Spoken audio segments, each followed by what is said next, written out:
կերտվածքի վերջին գրողը, Ստեփան Զորյանի տուն-թանգարանը և Զորյանի գրական ժառանգության հանձնաժողովը հրատարակել են բացառիկ մի գիրք Ստեփան Զորյանը ժամանակակիցների հուշերում, որ առաջին փորձն է ամփոփ կերպով ներկայացնելու մեծ գրողի կյանքն ու անհատականությունը։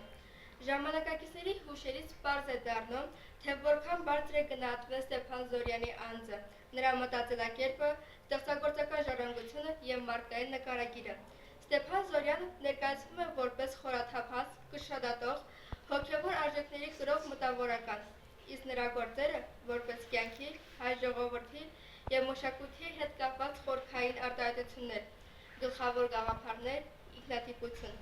Զորյանը բնութագրվում է որպես մտածող, ով իր գործերում չի խուսափում խորանալ կյանքի բարդ ու բազմաշերտ թեմաների մեջ։ Նրա մտածողությունը հստակ է, պարզ և հարուստ է հայ ժողովրդի համար կարևոր արժեքներով՝ խորհրդատվություն և սրտացավություն։ Շեշտվում է Զորյանի խոր ըմբռնումը մարդու հոգեբանության և վարքագծի նկատմամբ։ Նա չի գրել միայն գրելու համար, այլ յուրաքանչյուր տող ներառում է լուրջ ու ազնիվ վերաբերմունք կյանքի և մարդու նկատմամբ։ Հայ մշակույթի պահապան։ Զորյանի գործերը ներկայացվում են որպես հայ մշակույթի անբաժանելի մաս, որոնք արթնացնում են ազգային հիշողությունը, ինքնության զարգացումը և նպաստում ազգային արժեքների պահպանմանը,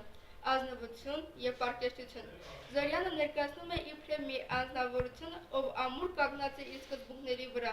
ով ազնիվ է թե իր մտքերի, թե գործերի մեջ։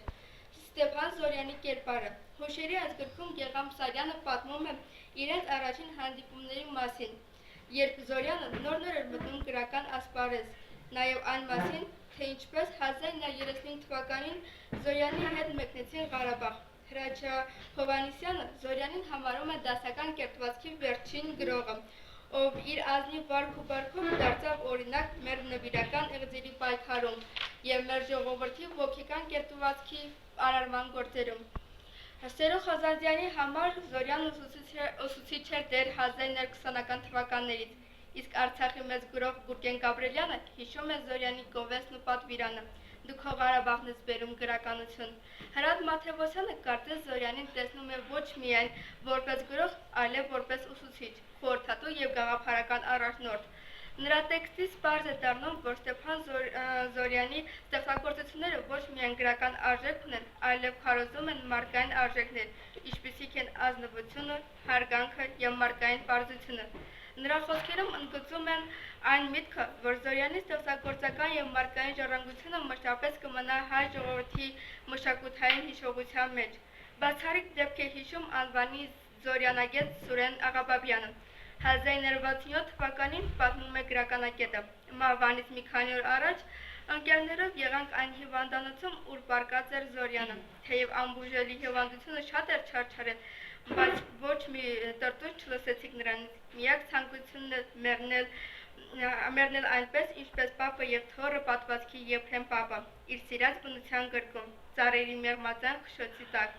Հետո անցավ ուրիշ նյութերի, խոսում էր վաղածանոթ Զորյանը բառերի հատուկ ընտրությամբ, չափավոր, բառերը թելթելմանող, անթերի հայերենով։ Նրանից լսված վերջին խոսքն էր՝ գեղեցիկ ապրեցեք։ Իր ազնիվ կյանքի նշանաբանն էր դնում մեր առաջ։ Ստեփան Զորյանի կերպարների միջոցով բացվում են ավելի խորքային հարցեր, կապված մարդու հոգեբանության և որոշումների հետ, թե ինչպես են նրանք կարողանում հաղթահարել իրենց բացթողումները և գտնել իրենց տեղը կյանքում։ Զորյանը ցույց է տալիս, որ անձը անկախ իր դժվարություններից միևնույն է, կարող է փոխել իրավիճակը, եթե պայքարի մեջ է մտնում։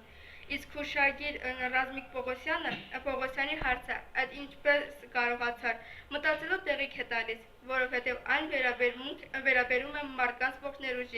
այն ունակություններին, որոնք կարող են բացահայտվել, երբ մարդը հավատարիմ է ազգային գրականության ոգու և ավանդույթներին, ինչպես դա արեց հայ մեծ գրող Ստեփան Զորյանը։